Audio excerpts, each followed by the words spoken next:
What up, people? Kamari Ellis here, the Finance Rebel. Y'all know what day it is. It's Wednesday. Every Wednesday, we do Wealthy Wednesdays. And Wealthy Wednesdays is all about answering your questions. So today, though, I'm going to do something a little bit different. I want to talk about a topic. I had a conversation with an elder this week, and I wanted to share part of it and share some of my perspectives on it. But before we do that, we'll wait till the room gets full, and we're still going to answer questions. If anybody has been following along and watching me, know that my tax season checkup is still going and it's going strong. So every day I am posting a video answering a question or addressing a topic about income taxes. Y'all all know I'm an enrolled agent. That means I have, what do they say? I have the pleasure. The IRS says I have the pleasure of working with the IRS to help taxpayers and clients fix their tax debt issues. So today, I've been talking about that every day, about different tax issues, because it seems like every year people wait to the last minute. Everybody waits to the last minute. So I'm trying to do my part to be a little bit more preemptive and proactive about getting the word out about what's going on with tax, what we need to be thinking about, what is an expense, what isn't an expense, so we can all have a little bit more clarity and put it out there in the open space. So I'm going to just wait. So today, I want to have a quick conversation. I'm still going to answer questions, right? But I got a question for y'all. What's more important, legacy or the elders? What's more important? Where do you rank on that? What would you call that? Legacy or the elders? And so the other day I posted a clip today sharing an excerpt from one of my shows where I was talking about Dr. Jawanza Kunjufu. And it just rung clear to me that nobody really is talking about anything culturally relevant as it relates to money. So we'll talk about money and then we'll talk about culture, but nobody's talking about them together. And I believe you can't really have one without the other. And when you have one without the other, you wind up getting a lot of goofy stuff. We wind up having a lot of misaligned priorities. And so I'm going to start talking a bit more about culture and its relevance to money as it relates to our community. So, and when I say a bit more, I'm already talking about it, right? But these are just conversations that are coming from within me because that's just within me. But I haven't really been intentional about it. They just come up. But I'm going to start being a bit more intentional about these as well. So I'm going to say my hellos, everybody. Black and Brown Coalition. What's up with y'all? How y'all doing? What's up, Shad? How you doing, sir? Miss Gales, how you doing? Happy Wednesday. How's everybody today? All right, and I see, man. Good evening, family. Don Johnson is in the building. Building legacy for the next generation. Okay. Jose says legacy. The elders have already lived their lives. They can offer wisdom. You are their legacy, and your movements forward have to do with our legacy, with your legacy. All right. Well, I'm gonna lay it all out. But I'm gonna say this. Make sure y'all invite folks in early. I'm not staying all night. I got a bunch of stuff I got to do. I got a bunch of work I got to do. So I'm going to be in and out tonight. But before we get started, I want to set the context. I want we all to watch something. Now, my people on IG, I apologize because I can't share the screen over there. But I want to play this clip. This clip's about 3 minutes long, but it's not boring. All right. This clip is from I'm an Athlete podcast, the show. It's a great show. And they had some very, very deep conversations around athletics and money, lifestyle, what's after the sport, what's after your sports career, things like that. But they had a really, really good conversation about legacy. And I think it's something that we all should be thinking about. So let's take a look at this real quick. What I said earlier about the 3 L's, liquidity, longevity, legacy. 3 L's. If you can look it up when you go home, see what that's about. What's the toughest L to convince people? Longevity. Oh, it's definitely no legacy. Legacy. A legacy. To leave, right? What are you gonna what are you gonna leave behind, or what do you want people to remember?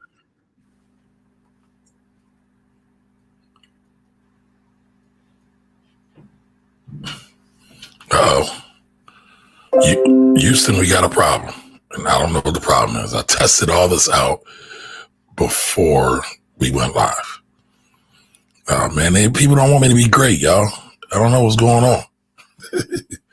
Let's try this. Right? It's not always just money, but that legacy bucket is hard for people to. When you talk about other races, this is Black History Month. We talk about other races. All right. So, folks, let's start this from the top. Hopefully, this doesn't mess up anybody too much. Let's start from the top. What I said earlier about the 3 L's: liquidity, longevity, legacy. 3 L's. If you can look it up when you go home, see what that's about. What's the toughest L to convince people? Longevity. Oh, it's definitely no legacy. Legacy. Legacy. To leave, right? What are you gonna leave behind, or what do you want people to remember you as, right? It's not always just money, but that legacy bucket is hard for people to. When you talk about other races, this is Black History Month. We talk about other races. Black people, we've never really had an opportunity to have anything, to build anything. We have a few, very small few, that have been fortunate. Right. You know, you have your athletes, your entertainers, your celebrities, all this other stuff, right? But when I see other cultures, they're looking 20 and 30 years down the road. Yep. We don't necessarily have that Nobody's mindset. ever done that. We can't. We're not. Let's dig deeper than that. We haven't been allowed. Let's to dig do that. deeper than that. What's the reason why? Let's dig deeper than that. The reason why? When you got your first check, let's go back. Let's start over. Which way should money flow in family? Which way should it go? Down. It should go down. Yes. When you got your first check, who you had to take care of? Parents. We had to go backwards. Oh, he hit it. We He had hit it. to, we He had to hit go something. backwards. Hit that again. We had to take. Hit We that had to again. take care I'm of with you, people. B. Hit that again. What did he say? Yeah, take care of it. You preaching? No, go back. He preaching. This is why that boy global. So Fred is right. Fred is right. No, bro, you gotta say that again, bro. No, because like Mo- sometimes so I go, money- No, because money he doesn't and- want to say it. money when and family- When go ahead. other cultures get money, it all goes down. Down. When black folks get money, you have to go up. In a lot of situations. Yes, take care of parents and grandparents like, and all you'd that. be crazy not to. Oh what? my goodness. So it goes this way, and that's where our last L, we start to miss that last. wow, so money supposed to go down. It goes this way. But for a lot of us, it goes back that way, and it's the struggle. Like we're like, well, let's get them out of that. And I've seen players where they just gave their dad a F-150, and they were like, "Thank you, son, I'm good," because they got their own house. And we're thinking about we got to take care of grandma, mom. Hopefully, if my parents are not divorced, then I got to take care of 2 different families, right? So sisters, brothers, aunties, the first uncle that bought you your first cleats, you got to take care of him. So that last L of legacy, we not thinking about that. Our legacy is our people, our family, grandma, mom and dad. So that's where we've got to get to a place where the conversation needs to be had. Like, listen, thank you for bringing me into this world. Thank you for giving me that $1 when I needed, those cookies at the grocery store in New York. But we got to be okay with Thanksgiving together. Correct. We got to be okay with birthday parties together. We can't be buying houses for every single body and buying cars for everybody. So, All right, so y'all saw that, right? The 3 L's. The 3 L's. Liquidity, longevity, and legacy. Liquidity, longevity, and legacy. Now, the brother that was talking, his name is Wale. He is the head over at UBS. He is the head of Athletes and Entertainment Global. He's the global head of Athletes and Entertainment. So he's doing great work, doing a lot of good work.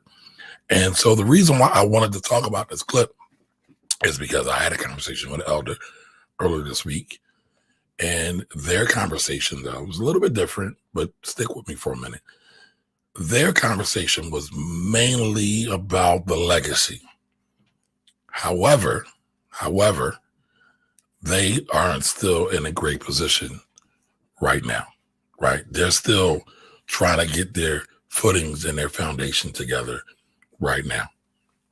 And so while they're thinking about legacy, next generation, doing all the right things, having that money go up, they still need to secure home base for themselves. And so what I told them was, and she was thinking about her grandchildren in particular, what I said was, you have to secure yourself first. Because if you don't secure yourself first, then your children will have to take care of you. And then the money flows backwards, right? It flows upwards, as he talked about. If y'all follow me here, right? It's no longer flowing from the grandparents to the next generation or the children's children. If that happens, if the parents are not secure, then the money will have to flow from the children to the grandparents, right? So we got that reverse flow. It's not working. It's not supposed to work that way. They talked about that in that clip. So I brought up that clip because I thought it was really important to really, one, set the context and then really think about that. And I know a lot of people, again, want to do for the next generations. But sadly, sometimes we put things out of order. We got to get back to first things first, right? We can't put the cart before the horse. Legacy is important. Longevity is important. Liquidity is definitely important. But we got to figure those out. So if y'all remember, I've talked to y'all about many parents that want to do college savings instead of doing retirement savings or retirement planning first. And so what happens if the parents don't set themselves up right? Then their children have to be their stewards, have to kind of be their parents. The roles reverse. That's not what's supposed to happen, folks. Now, listen, things happen in life. I'm not talking about that. I'm not talking about where these strange fluke accidents happen and, my mom and Nana got to stay with her son and son-in-law. That's not what I'm talking about. But I'm just talking about in the natural order of things. In the natural order of things, that would never happen 9 times out of 10. Because my mom would have been set up. She would have been saving. She would have been putting away for retirement. Then that way, the next generation and the generation after next, the children's children are not robbed intentionally or without care, concern, right? Because I'm not trying to sound like this is some uber bad thing, right? A lot of people aren't even thinking about this thing. But when you do it right, when you set it up right, then everybody is taken care of. Then you can really, really, really get that wealth ball, that generational wealth ball flowing. But then you can really, really, really start to leave a legacy and start to, help the next generation to be able to even think about some of these things. Part of the problem is we're not thinking about some of this stuff a lot of times. That's why these conversations are so important, right? We got to start talking about this stuff.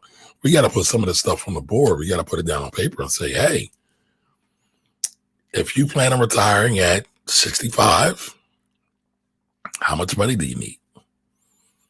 Will you be able to take care of yourself? What kind of asset flow do you need? Or what kind of cash flow do you need, rather? And what kind of assets do you need to support them? Right? And yeah, we should all be thinking about legacy. And yes, a good life insurance policy could go a long way with that. Now, I see all the memes and everything else out there, but we still had to do the basics. He talked about it. Liquidity. What does that mean? One, cash flow coming in and savings, right? You gotta think about those things. I know everybody wants to do fun and sexy stuff first. Y'all want to invest first. I love the markets. Y'all know that. Y'all probably see me light up We're not talking about the markets, because I see the market as one of the greatest ways to create wealth, because the market don't care about your skin tone, don't care about your gender, doesn't care about your sexuality, doesn't care about your marital status. All it cares about is, do you have money for the trade, period. Now, I do think e-commerce is very much like that now too. Great opportunity, not a whole lot of barrier. Anytime you got to deal with people, right, to be the gatekeepers, they can kind of inflict their own personal isms on you. The market doesn't have that, not as much at least, right? So now we can do all those things, but the question is, are we doing first things first? So let's check in with some of the folks. What did y'all think about that clip? All right, I see Dwight's in the building. Dwight probably loved that. Dwight, you probably watched that show. I know you're a big sports guy, DSPN. So Dwight says, hard conversation. The clip was on point. Absolutely. Now, again, it's talking about making sure things are in order so that the money can flow down from the elders to the children, to the next generations, to the future generations. But we got to do the right things within the generations and intergenerational to make sure that money continues to flow. I mean, at the end of the day, right, we're supposed to all be wealth multipliers, not just wealth spenders, not just money spenders. We're supposed to be multiplying the wealth that we have. So whatever I leave to my children, they should be multiplying to leave to their children. But one thing, there's a couple of things that I see. I see a lot of us say, well, we're going to leave our kids trust and we're going to leave them LLCs. Children are still going to be children. Children are still going to do very, very nonsensical things because they're not mature. I don't know how to shortcut that, right? They're still going to do certain things. However, you can give them more education.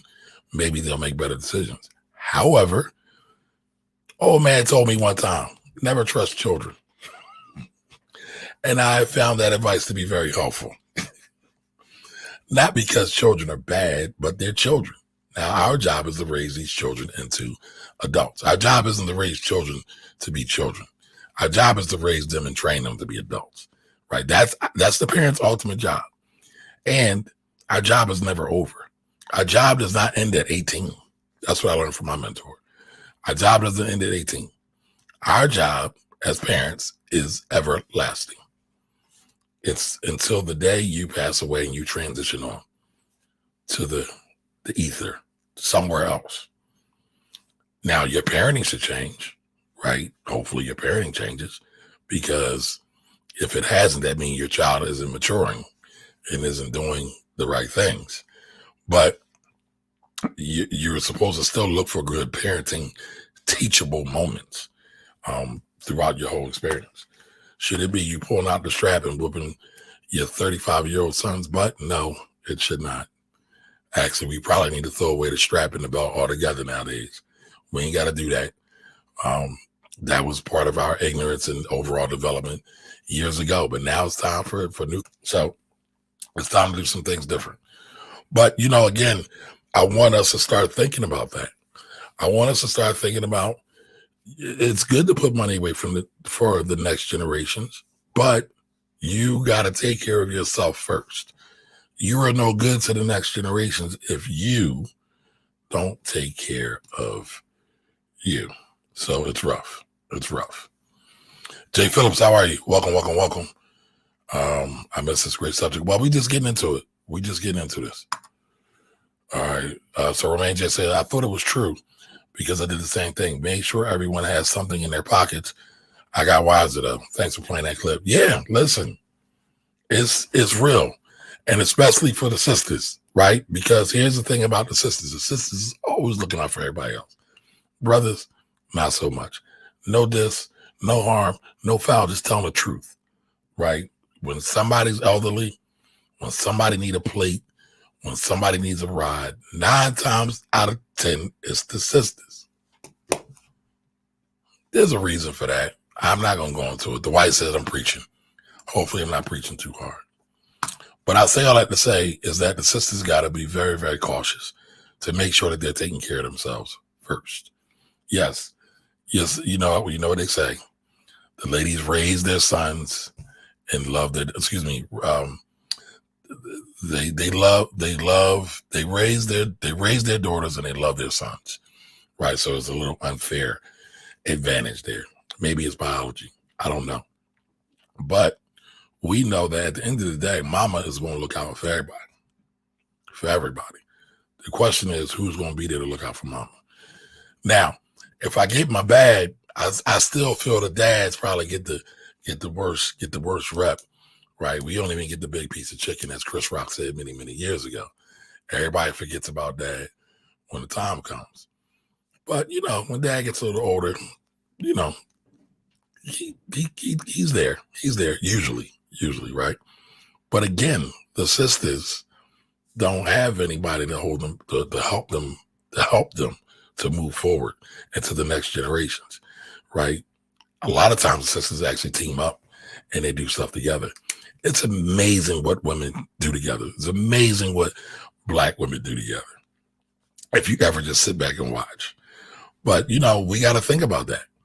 We got to make sure that we are not intentionally going to be burdens to our children's children. And again, when I say that, doesn't mean that we should feel bad if something happens with life. Life is life. But the question is, are you saving some of your money, right? Are you saving at least 10%? 10% ain't enough, y'all. Should be more like 20, 30. Like, again, if you talk to some of these fire folks, they're saving 70% of their income and they're living out 30%.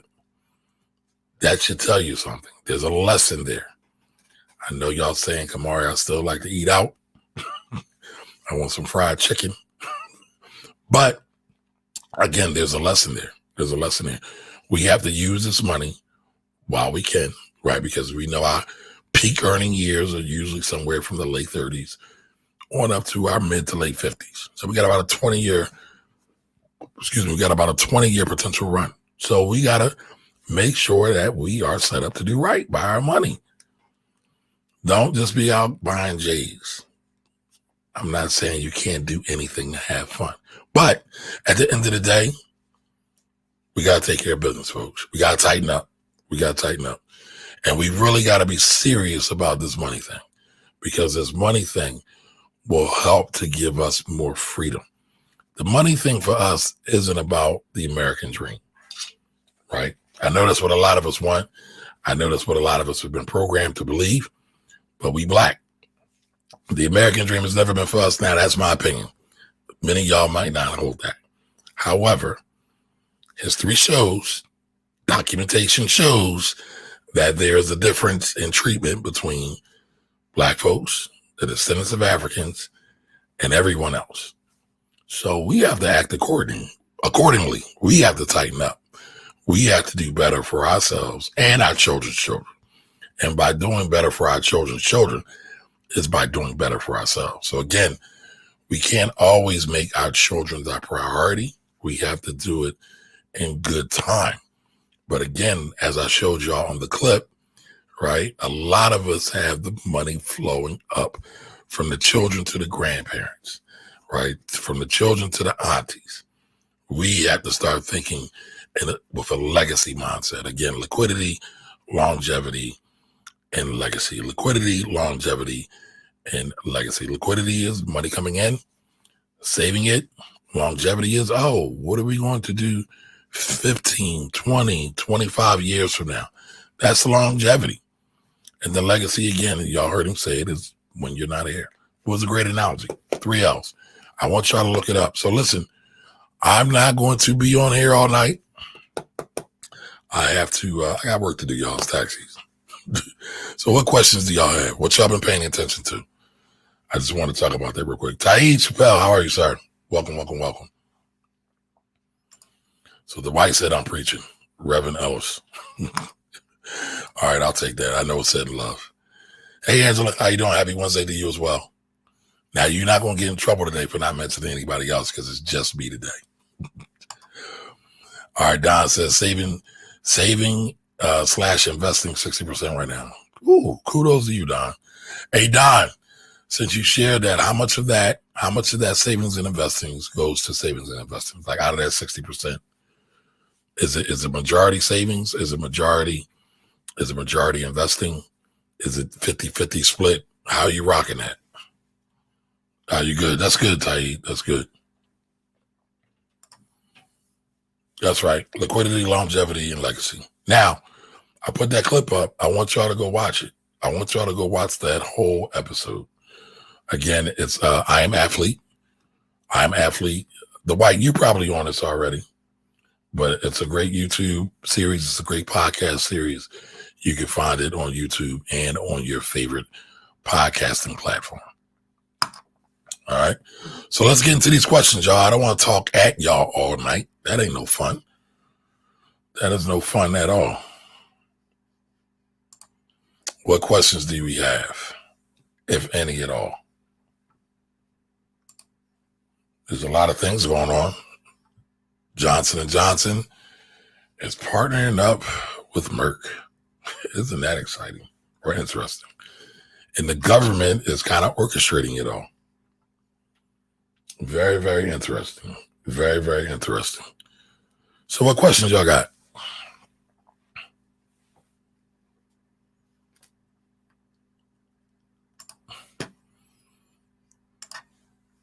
Already have 12 months emergency fund, so everything else is going right into the market right now. My man.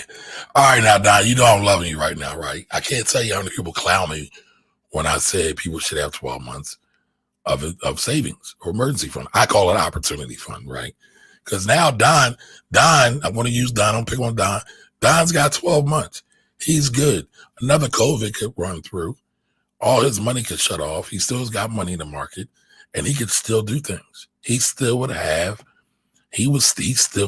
opportunity. That's why I call it an opportunity fund. Yeah, I know they call it emergency fund, but I'm into positive language, right? I'm really into that. I'm not into talking down about people or about yourself, right? We got to have positive self-talk. Again, that money is going to create opportunities for Don. I'm sure it already has. Hey, Barry, how you doing? Since regular bank accounts percentages are low, what do you recommend for savings? I recommend you get 12 months of savings regardless of interest rates. Forget interest rates. Get the cash in the bank. Forget interest, because the cash in the bank will give you more opportunity than you could realize. Like, folks can't realize the ROI. Can anybody calculate the ROI of security and safety? Like, how would it feel if you said, you know what? I could go to my job right now. My boss is an ass, and I could say F you. What kind of feeling would that give you? And what is that feeling worth? Now, to be clear, I'm not telling anybody to do that. But now you have FU money. And FU money is free. FU money is liberating. FU money is revolutionary, y'all. Again, think about what it can do. Think about the constraints it takes away from your mind. The constraints it takes off of your emotions.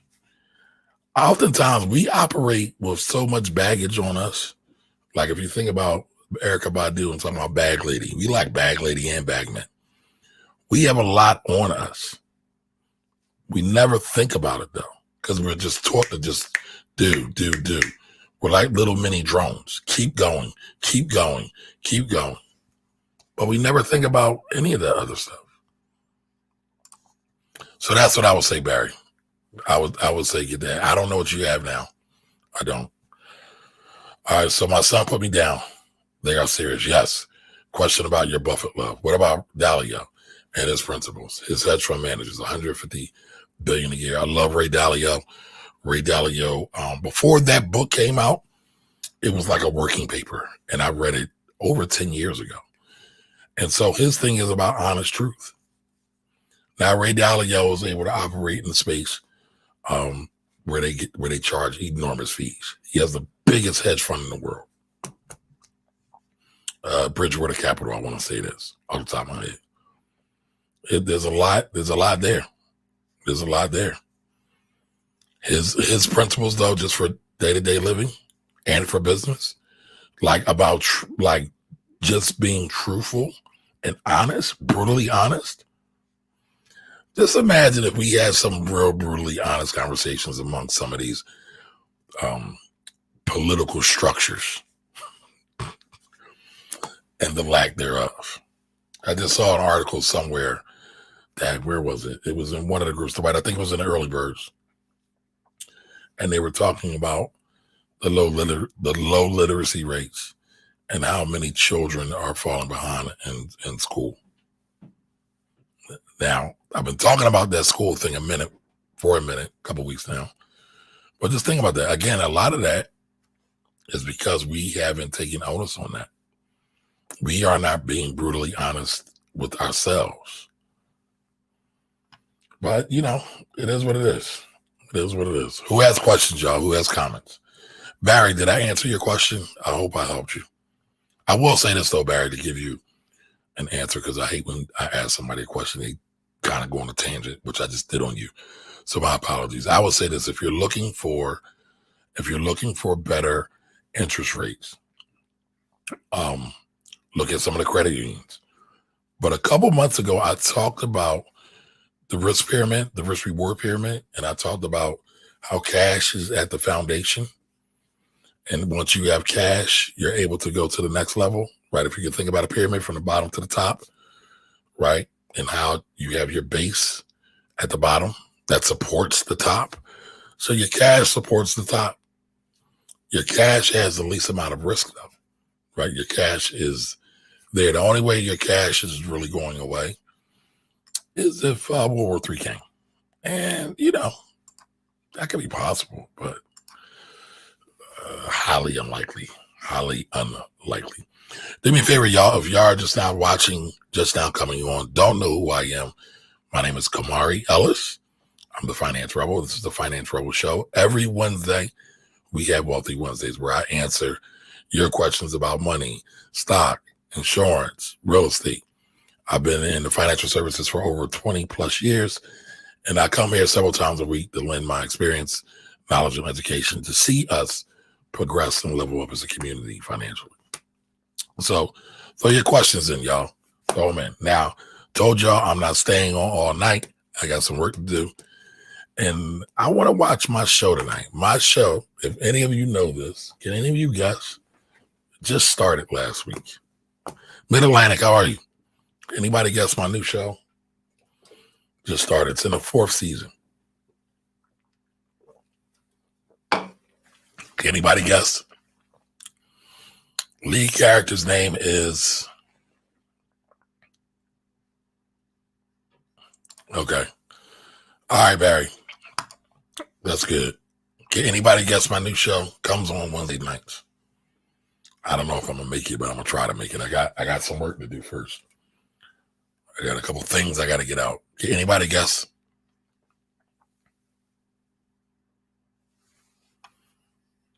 Nobody? Nobody's got it? Oh man, y'all ain't paying attention to me. So my show is Snowfall. There we go. Erica be paying attention to me. I probably gave Erica too many clues. So I love Snowfall. I am a product of the crack era. No, I'm not a crack baby, though. All right. Hey, Charlene, how you doing? Welcome. But I think it's a great show. I think, what's his name? Damon Idris, wonderful actor. I don't care that he's black and from Britain. I know a lot of people are mad that, quote unquote, certain black actors from Britain are taking, quote unquote, American roles. Who cares? It's another black person in the role. That's what the big deal is. That's what we should be worried about. Not nationality, not some man-made line drawn in the sand that we all have been programmed to follow behind. But I ain't gonna go into that too deep. Angela, oh, so Queen Sugar. You know what? I still have not watched Queen Sugar yet. I heard it's really, really good though. But I love Snowfall because, not the obvious reasons, right?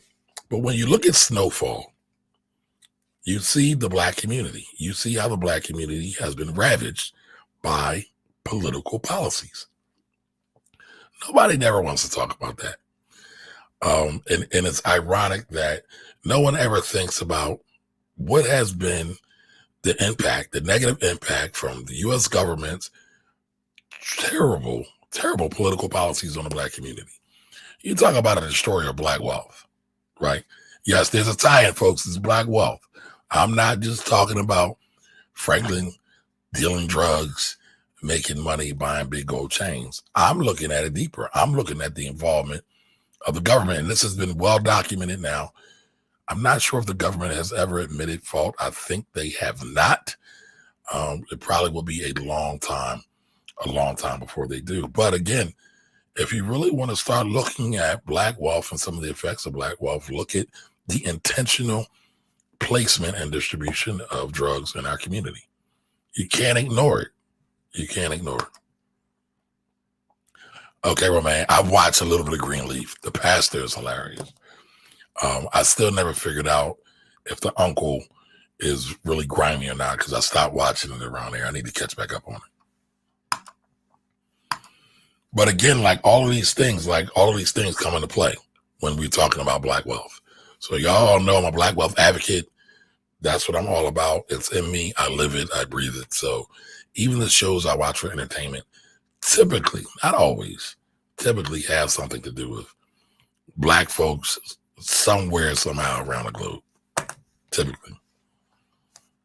All right, so who has questions tonight? Nobody's looking at the stock market. Nobody's got questions about taxes. Nobody has no questions tonight. Oh, man, I guess my job is done. I can go home and go to sleep. Or are all y'all still asleep? Did I put y'all to sleep? Did I bore y'all to death?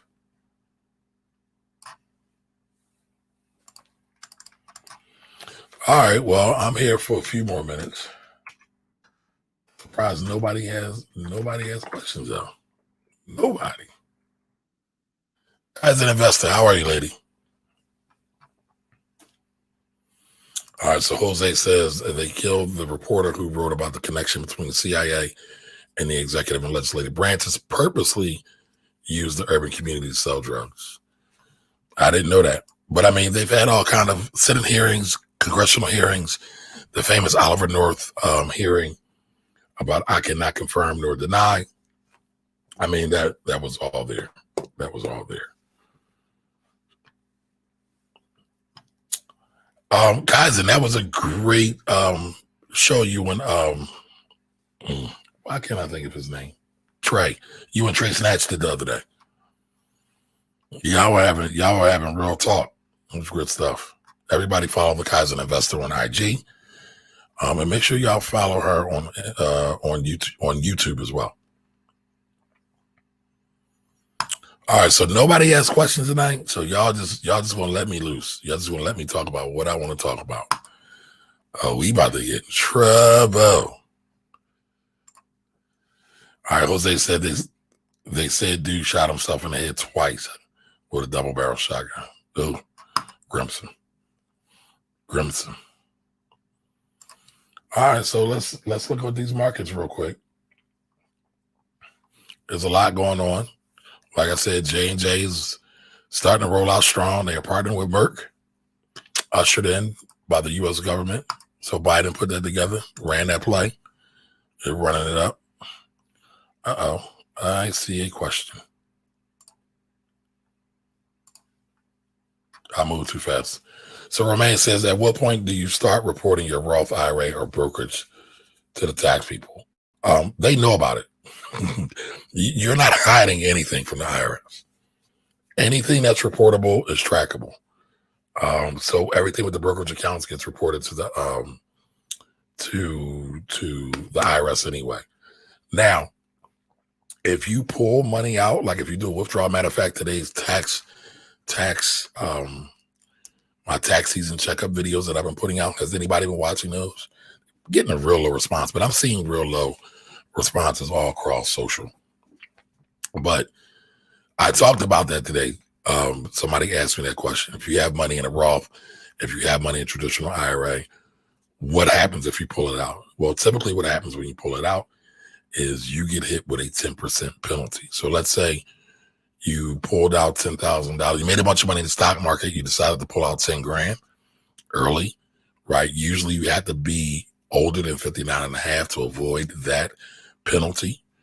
and you get a 10% penalty. So if you put out 10 grand, you would have to pay $1,000 penalty. There's no real negotiating that. There are a few exceptions. Healthcare, education, buying or building a home, and paying IRS tax debt. Now, that allows you to get out of paying the penalty, but you still got to pay the tax.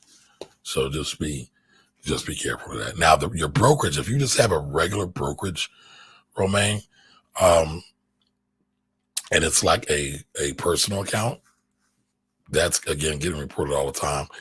Any interest or dividends that are being made in that account needs to be put on your tax return 9 times out of 10. All right. What else we got, y'all? Oh, yeah, we got that already. How do taxes impact crypto investments? All right. I did a video on that too recently, so I guess I'm hitting on all the cylinders. So Mid-Atlantic asked the question, how do taxes impact crypto investments? So it kind of depends. So I'm going to say this. The IRS has been asking people to report their crypto holdings, whether you sold it, whether you brought it, whether you made a gain or loss. They want to know, do you have it? Did you buy it? Are you using it? Are you selling it? Before, people thought it was just about if you made a gain or you had a loss. They want to know it all. All you have to do is check a box. There's a box there you have to check. If you're getting your taxes done by a professional, they should be asking you if you have any cryptocurrency holdings or are you participating in cryptocurrency. All right. Now, cryptocurrency has been treated or deemed an asset or a property by the IRS back in 2014. So back in 2014, the IRS said that cryptocurrency is an asset. It's not currency. It's not a real currency. Its nickname is cryptocurrency because it's the currency of the internet, right? But it's not a real currency. That's just kind of slang. Again, if you have any sales transactions where you made money, you need to report that. Also, though, if you lost money on your crypto, you can report that as well, and you could take a tax deduction on that also. So you need to report it either way, Mid-Atlantic. All right. So Jose says, I watched him and I finally got into your podcast. Oh, man, Jose got into my podcast. I need to do a better job of promoting my podcast. So people that are listening to this podcast replay, because I take all of these broadcasts and they're repurposed and they put out there. And I'll actually do some dedicated podcast-only content as well. Everybody share it out, right? The Finance Rebel Show. You can find it on Spotify. You can find it on iTunes, Google Play. Every podcast directory that's out there, it's listed. The Finance Rebel Show. Give it a play, y'all. Go listen to it. And when you listen to it, make sure you give it a rating and review. Tell me what you think. All right. Is the Roth different if you're only pulling out your initial investment? Yeah, you get a little bit. You get a little bit of a reprieve if it's your initial investment. However, with the Roth, you're not supposed to pull out before 5 years. Bobby Brown, how are you? What do better Roth? That's a good question. I never got that question before. So I love backdoor Roths. I have a few clients that do backdoor Roths. Basically what happens is they make too much money. They're high income earners and they can't contribute to a traditional Roth. So what they do, well, they can't contribute to a traditional Roth and get a tax write-off. However, there's a bit of a loophole. You can still contribute to the Roth. You can put money, there's a bit of a loophole. You can put money into a traditional IRA account. You won't get a tax deduction for it. You can then take that money that's in the traditional IRA and then move it into the back door. Now, they don't allow you to put any money to the traditional, into the Roth directly because you make too much money as well. And so the kind of work around all of that is to put the money into a traditional and then transfer it into a Roth. And then you're okay. So then your money grows tax-free and The real big benefit is you can pull the money out tax-free, avoiding any RMDs, what they call RMDs, required minimum distributions. So just to give you all a little bit of context on that, what happens is, let's say you worked all your life, you got a bunch of money in a 401k plan. You then have to take that money in that 401k plan. You've retired. You're going to roll it over into a traditional IRA. You can do that tax-free. However, when you get to the ripe old age or the ripe young age, maybe correct here, the ripe young age of 70 and a half, some reason the IRS has a thing with these halves, 59 and a half, 70 and a half. You have to then take a required minimum distribution. So basically what's happening is the IRS, the U.S. government, has missed out on taxing these dollars all these years. And they said, hey, we want to get our grubby hands on these dollars so we can get a little bit of tax money from it before you die, and then transfer it to, your next heir, and they get to keep it tax-free for a long time too. So yeah, I think that's a great strategy for a lot of people. It's a great strategy for a lot of people. Another thing a lot of people can do, and Courtney, the IV investor, reminded me about this today, is that for your children who are working jobs or maybe work for your business, they can put money into a Roth IRA. Money grows tax-free. They can pull the money out tax-free. And remember, compounding is on your child's side. So if you are really worried about legacy wealth, find $1,000 for them when they're like 13 or 14, when they're just working their first job. Throw it in a Roth, invest it into a regular index fund or ETF, and just let it sit there. Forbid them, right? Threaten them to an ounce of their life that they are not to pull that money out until they're at least 45 or 50, right? They will be very, very happy that they did that. Very, very happy. So speaking of Courtney, Ivy Investor, I've been telling y'all for a while I was going to do a tax course. And so what me and Courtney decided to do is we put out a tax course together. So what we're actually going to do is we're going to do a whole series of tax courses. And so the first series is going to be this month on March 18th, and they're called Unlocking the Tax Code for Black Entrepreneurs. Unlocking the Tax Code for Black Entrepreneurs, the first master class will be about business structure. So we're tired of seeing people talk about everybody should have an LLC, everybody should hire their kids, everybody should have an S Corp. And so we said, you know what?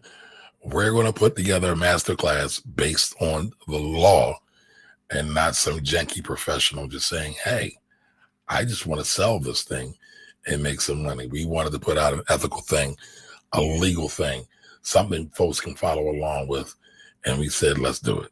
And so that's what we're doing. So me and Courtney are working on a whole series of tax issues that people can take advantage of and leverage to, one, better their situation from a wealth perspective and hopefully lower their tax liability.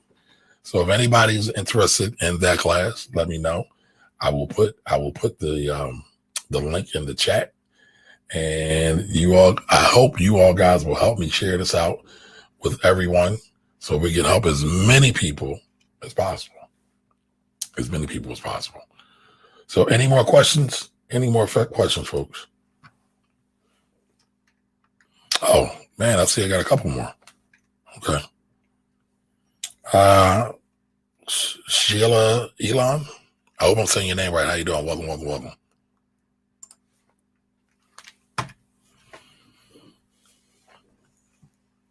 That is the code, y'all. Again, if y'all could help me share that out with as many people as possible, I would greatly appreciate it.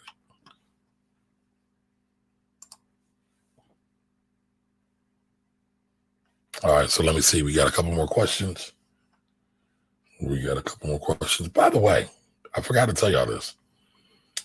There is an early bird special. So the early bird special starts today and ends next. I got to look at the date. And it ends next Friday at 11:59. So you get $50 off if you put in. Now I got to figure out the code, y'all. I got to figure out the code. if you put in the code, where is it? Where is it? I'll find the code and I'll put it in the chat. But again, appreciate any help. Anybody that wants to take it, any shares, appreciate you all. So let's see, we got a couple more questions. It's almost 9 o'clock. Almost 9 o'clock. So Jose has one.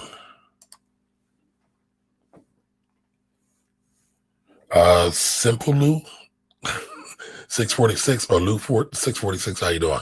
If I said your name wrong, I'm sorry. All right. What is the limit on your dividend income that needs to be reported? There is no limit. And if you are enrolled in a drip, are those dividends reported? Everything's reported. It's funny. I have a video I'm supposed to do. Somebody asked me, do you have to pay taxes on your dividends? Yes, you have to pay taxes on your dividends. You have to pay taxes on all your income for the most part. For the most part. There's only a few pieces of income that are tax-free. One off the top of my head is municipal bonds, income from municipal bonds. But for the most part, all of your income, it is taxable. You can't get away from it. Can't get away from it. Tax man cometh. Your favorite uncle, or excuse me, your least favorite uncle, Uncle Sam, is coming in and he wants his cut. He wants it all. That's why I always tell y'all that it behooves you to become very, very diligent when it comes to tax planning, when it comes to developing tax strategy. What about inheritance? What about inheritance? So oftentimes inheritance gets taxed too. I'm in the state of Pennsylvania. There is an inheritance tax in the state of Pennsylvania.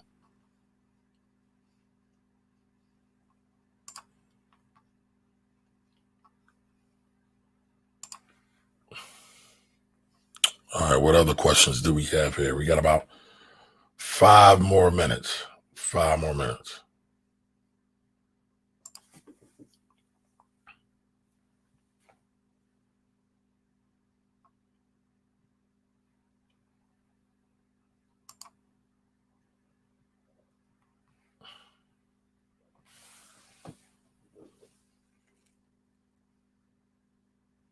Any other questions? Anybody got any other questions?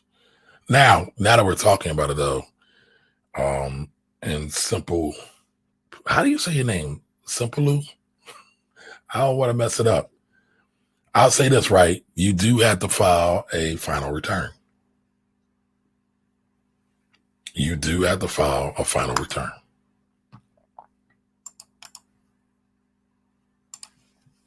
All right, so here's the code with the $50 discount. All right, so y'all know I am an enrolled agent. Courtney is a tax attorney. So this isn't any bang, bang, shoot 'em up Western style. This is real legit type stuff. What's up, Shelly?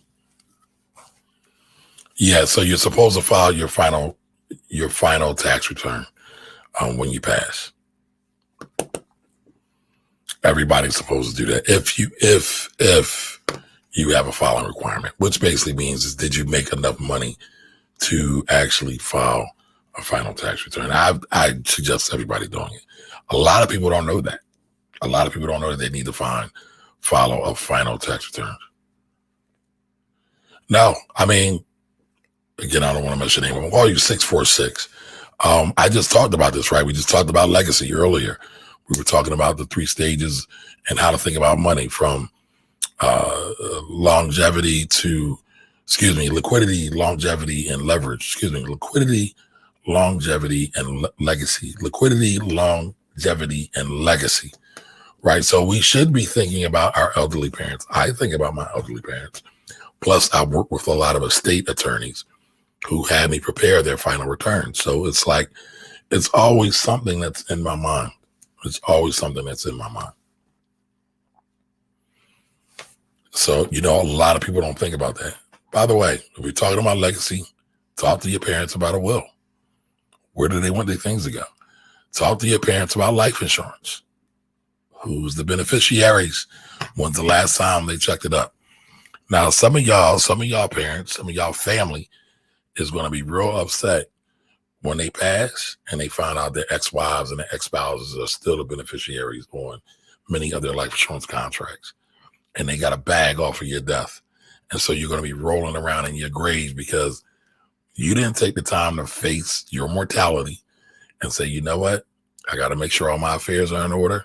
Make sure all my loved ones are getting what I'm leaving for them without any outside interference. There's a lot of cases, there's a lot of instances where people didn't change their beneficiary designations. And 9 times out of 10, there's nothing the law can do. So ex-husbands have left ex-wives millions of dollars, right? Wives have left their ex-husbands plenty of money because they never changed the forms. If you work somewhere that has a pension, check your beneficiary forms, check your life insurance forms, check your pension forms, 401k forms, IRA forms, Roth IRA forms. You got to be thinking about all that stuff. You actually should do that stuff at least once a year, every time you have a life event. All right. So, all right, y'all, that is it for me today. Again, I appreciate you all. Like I said, me and Courtney we are doing a masterclass or a series of masterclasses talking about tax. And so if any of you are interested in it, remember, it's Unlocking the Tax Code. The link is in the chat. There is a $50 discount. There's a $50 discount if you register before March 12th at 11:59 p.m. All right. If not, you got to pay full free. No exceptions. All right, folks. I appreciate you all. I'm humbled by you all, and I will be back. Guess what? I got a great guest for us on Saturday for our Wealthy Conversations. We're going to have a great conversation with I call Bariqua Reina. She's a power builder. She is a foodie or a vegan foodie, and she also teaches classes. But she's got a whole thing mapped out, and she's very inspiring. So I'm going to bring her here. So remember to come back on noon Saturday, 12 p.m. Saturday, and we will give our Wealthy Conversation segment of the Finance Rebel Show. So, all right, y'all, everybody have a great night. I will see you all soon. Y'all be well. Bye-bye.